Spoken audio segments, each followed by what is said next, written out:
trial. Today we in the workshop part, station 2. That's just how I divide it up. It's out in my garage, as you can see. But yeah, hope you guys like that intro. That's my new intro that I constructed. Like I told you guys before, I think. Yeah, I have a drawing channel. But I also do digital art.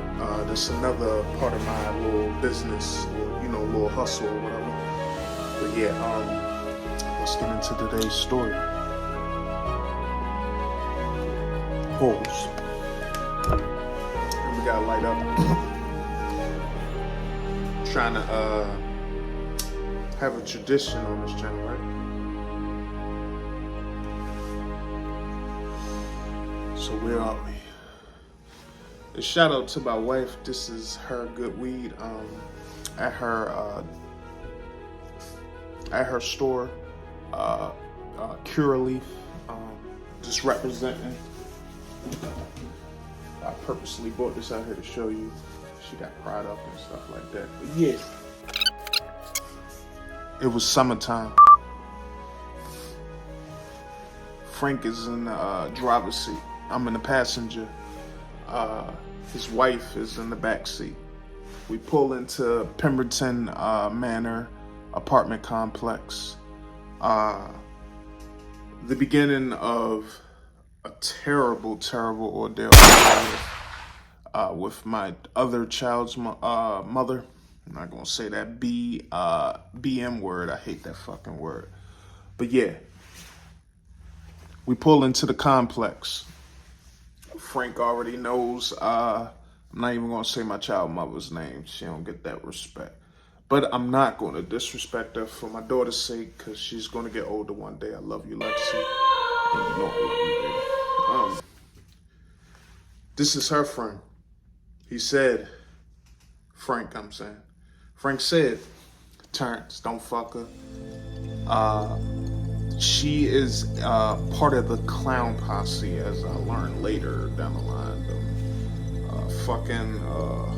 Cause she had a tattoo on her neck. Whatever you call them people, the girl version, obviously. That's what she was. So, meaning, she knows a lot of clientele. Apparently, she fucks with a lot of people in that complex. She's one of those people persons like I am, kinda. But that's enough shedding light on her. We pull into the complex. We knock at her door. We all meet and greet. Pause. I met her previously because she came to Frank's house. She came to Frank's house to get a tattoo. So that's where this comes. She wanted me to come over there to either get a new one or to finish up one. I can't remember. But so we go over there. She gets her tattoo. She's happy with the work, if you will. Eventually, we started hustling other things that we don't say too much, right? I did my thing on the side. I work a job, I hustle, and I do tattoos, and I do several other things. Oh, barber. You know what I mean? So like, I'm even till today, even with being still, meaning like, I'm married now, and I have my 2 boys all the time, so they always with me while I'm hustling. So that had to slow me down a little bit. I can't move as like fluent as I used to because I got 2 boys with me all the time. So, but I love every minute of it. You know what I mean? Can't see my daughter, but that's another story for another time. This is focusing on the baby mother story, and it's based on to my wife, which is the irony. I started out, pitching and serving, and now in my new life, legit man, good man, you know what I mean? My wife is she's serving in a sense, you know what I mean? She's the irony is she's the dealer now. So which is funny as fuck. I think that is so hilarious. We crack up about that shit all the time. But yeah, continue. So yeah, we become cool friends. Like I said, my whole mindset was to get in to make some money. To give you a little backstory, so prior to pulling into Pemberton Manor apartment complex,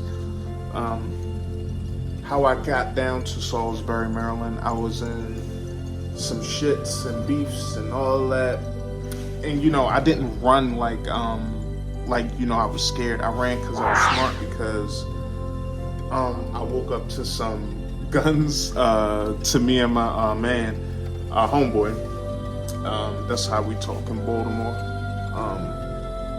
But yeah, my man's, he was, the funny thing is, my name is, you know what I mean, my government is Terrence, and his government is Clarence. We're back in the Pemberton Apartments, me and my child's mom, not my beautiful wife, but the other one down in Salisbury. We was cool, you know, we had an understanding. If I use her apartment to do tattoos, you know, look out a little bit, you know, maybe sort of like what I had with Frank. I was staying at Frank and his wife's house, basically rent free. Instead, I was just doing tattoos for them. So that's our agreement. So, you know, I would just stash. Those were some of the glory and bad days. Next door neighbor, her and our peoples, that's where the story goes today, guys. Let me stop ranting. Let's get in. So, one day, the neighbor, she was a single mom, and her son just got out of, I was doing tattoos on her. She lived right, literally, when you walk out the front door to the left, next door. I started doing tattoos on her, like her family, all of this shit. And she used to, she was black and Spanish, but she was like mid-age, like late 30s, and she was very good food, man. And you know, but the only thing about her, sorry, that's just the weed fucking with her. Only thing about her, she used to drink heavy. So, meaning like when she drunk and got real fucked up, she was the loudest person in the room, and sometimes the cops was called on, all that dumb shit. She was fighting some of her friends, whoever. Like, she'd fight me. Like, for matter of fact, we got into a little spat a couple times, but you know, when you from the hood in certain environments, you know what I mean? You just cope with the shit. Because I was making decent money, you know, for a freelance artist. I was doing good, just in that aspect, off of the tattoo money. So boom, one day her son comes over. She'd been telling me about him for a while, because he was in a group home. He was a bad, hot-head, skinny little, high yellow nigga, and he, you know, basically he finally came home after like 3-4 years, and he came knocking next door because we spoke on the phone. He'll call sometimes through his mom's, and we'll talk and stuff. He seemed like a cool guy, you know. I was a bad head, so you know, who am I to judge? So he came knocking to the door. He was like, "Oh, UT," you know, because his moms would like describe me because she had a little thing for me. But I never, you know, I never fucked her or nothing like that. It was strictly friendly, mutual. Did tattoos over here. I buy like an onion sometimes, an ounce of some grass, and you know, take it over there. We blow it down, drink, all that stuff. Have fun. See, you know, it was more than just tattoos, but it wasn't nothing in the bed. Sorry, I thought it was my son.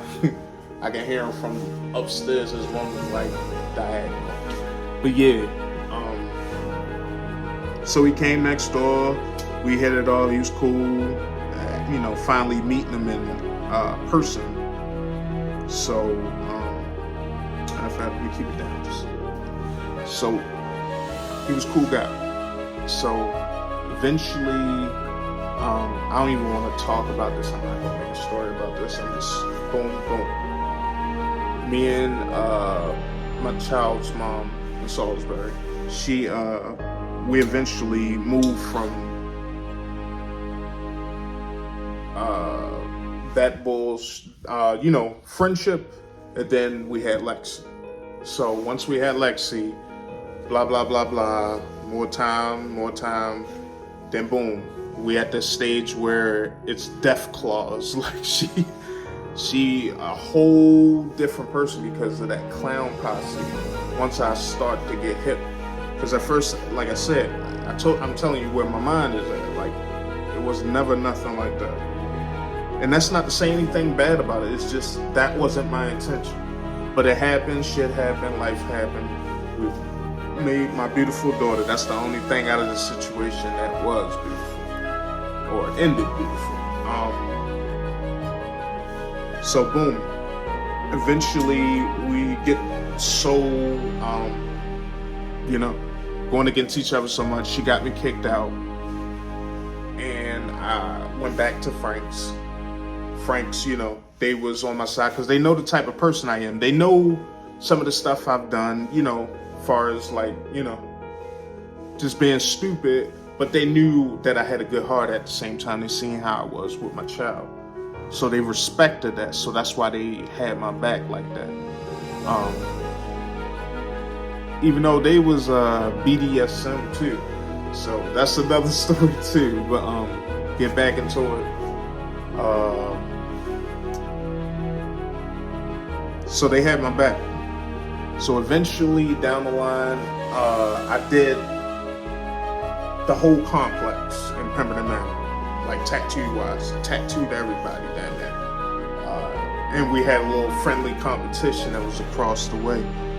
He was bullshit, so I was taking all of his clients and shit. You know what I mean? You've been here. I would hear like terrible shit like this. He would fucking take used needles and boil them and to reuse them and shit like that.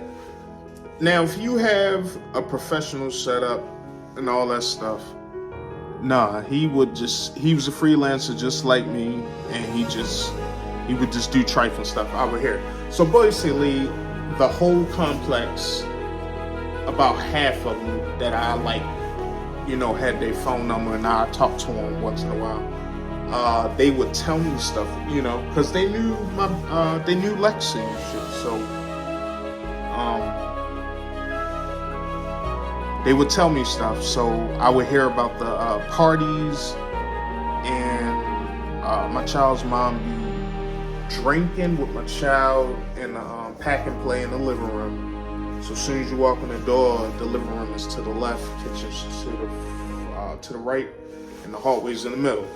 So to the left, and she had a chair that wraps around like a couch. That wraps around like an L. And they said it was several guys, because they was over there. A couple of them was over there. I'm not even gonna say their names.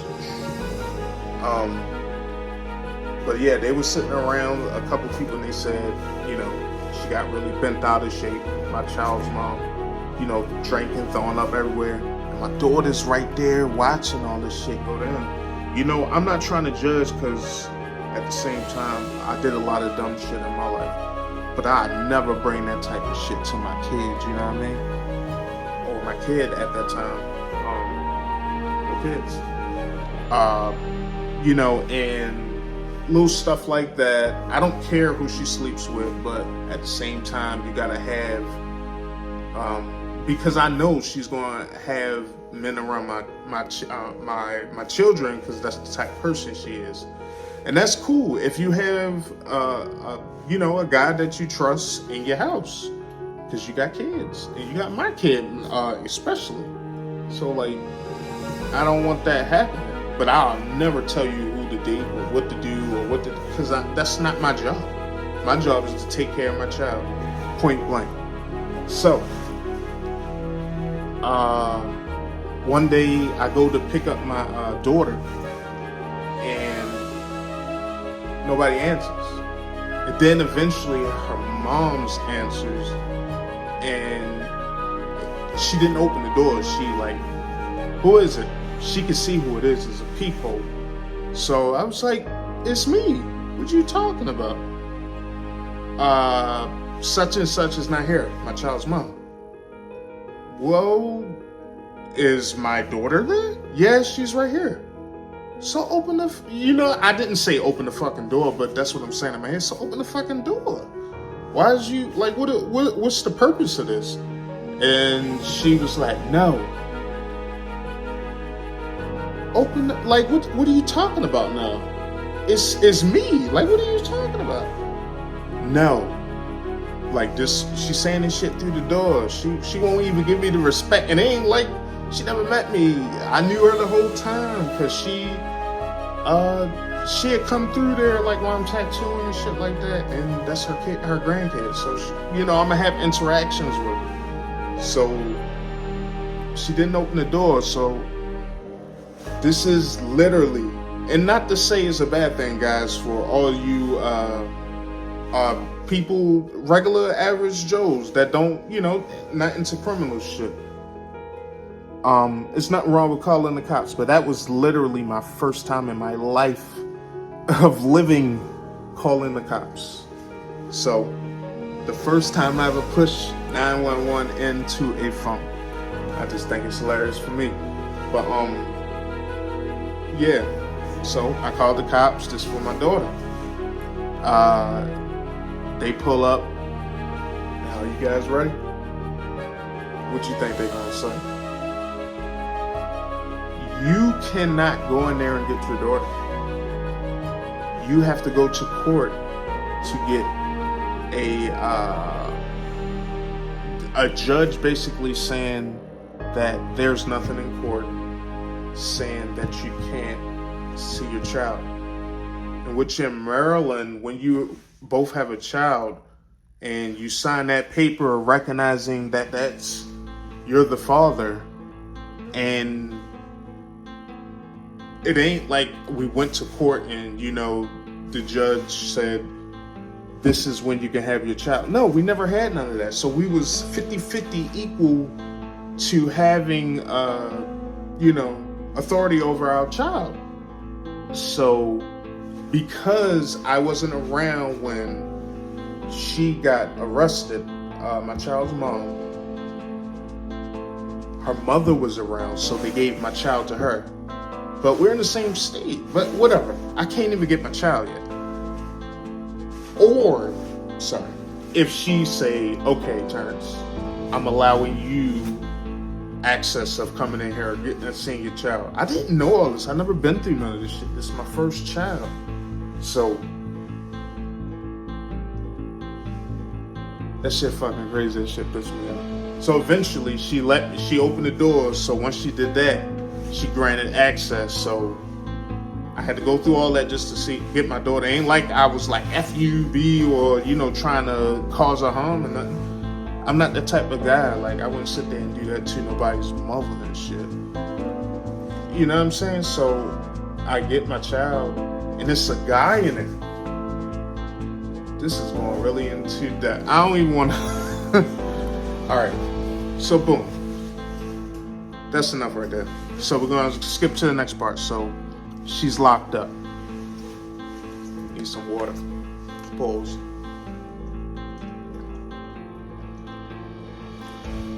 Alright. She's locked up. So I start having my daughter for a while. Now, it's like 3-4 months went past.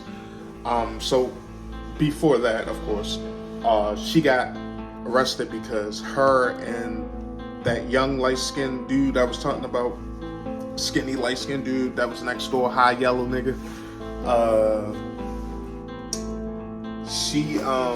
her and him and several of his friends robbed Taco Bell. They robbed fucking Taco Bell and they got away, 3-4 lights down the street.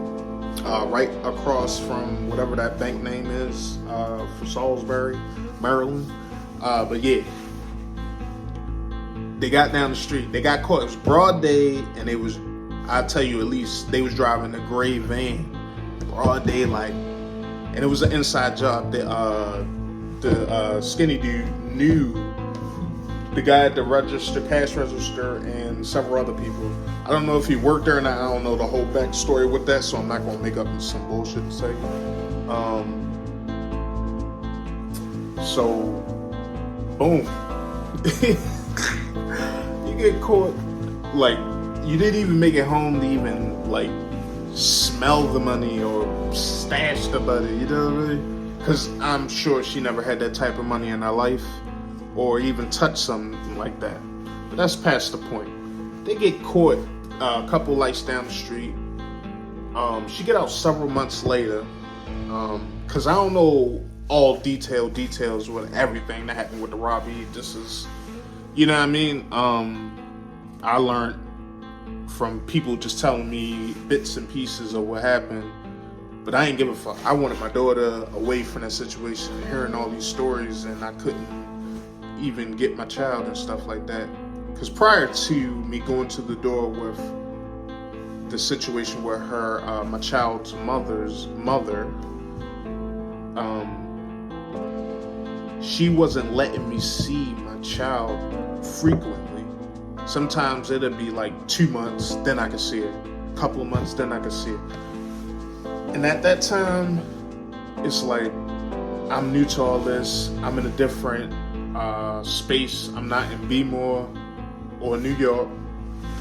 So, you know what I mean? It's just a lot of bullshit. Whatever the take in, it's one of those things like when you're in the street and you deal with certain shit, you can take your frustrations out. You might have to pay for it, but you know what I mean? In this situation, it's like I'm fighting a brick wall. There's nothing I can do unless I have a lot of money. And you know what I mean? I had some money, but I ain't have that type. You know what I mean? To fight cases and all that stuff. I didn't know I had to do all that just to get my child. But yeah, past the point. Okay. So, I find all this stuff out. So we skip 3-4 months later. She gets out. So I go over there. Y'all might call me a dummy, but I'm gonna keep it G. That's what I do.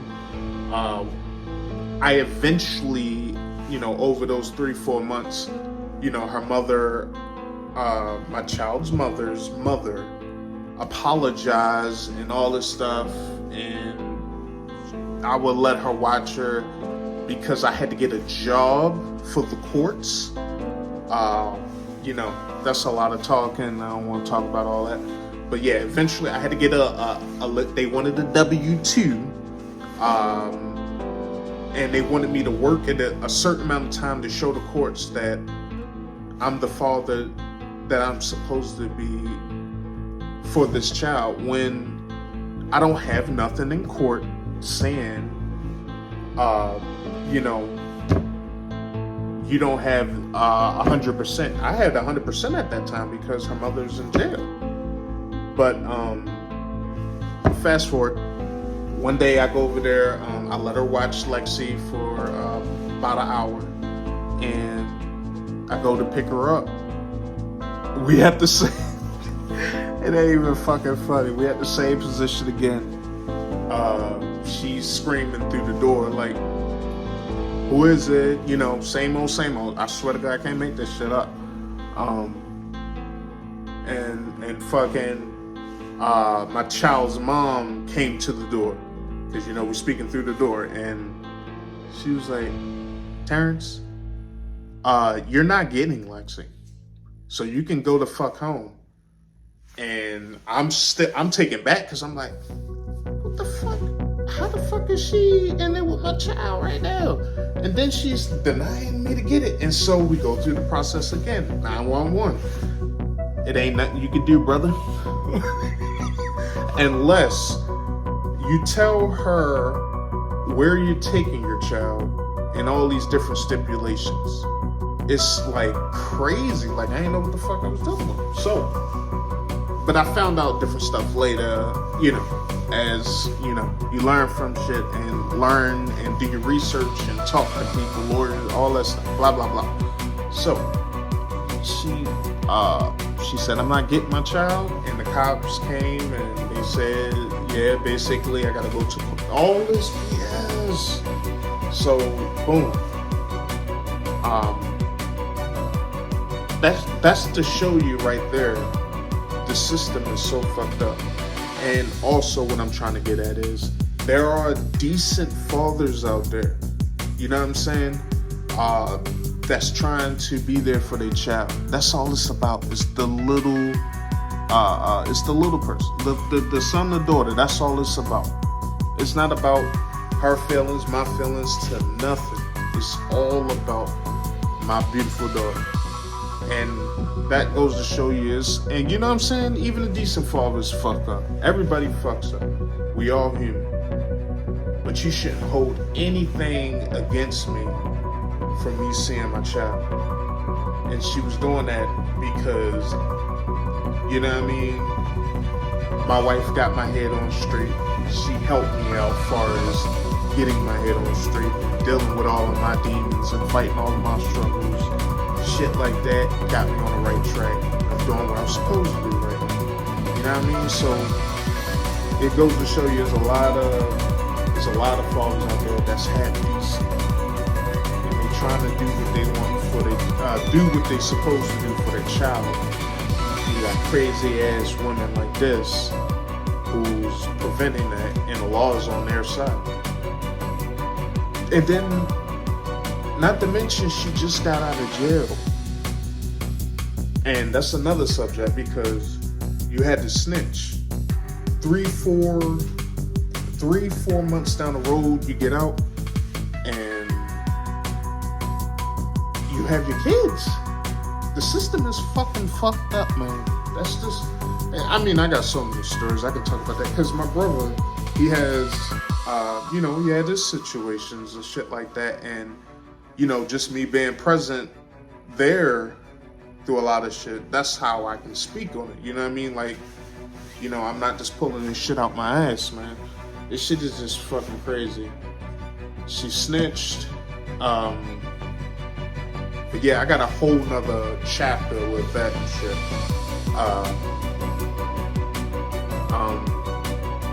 It feels good letting this out, you know what I mean? Sometimes it's good to just talk to a fucking phone and vent all of this shit out, man. This shit crazy. But yeah, guys, that was today's hood trial. Another fucking banger for you guys. Crazy situation. Still currently dealing with that her and I made, and being a man about that shit. So don't forget to hit that subscribe button, like the video, leave a comment, and always guys, remember,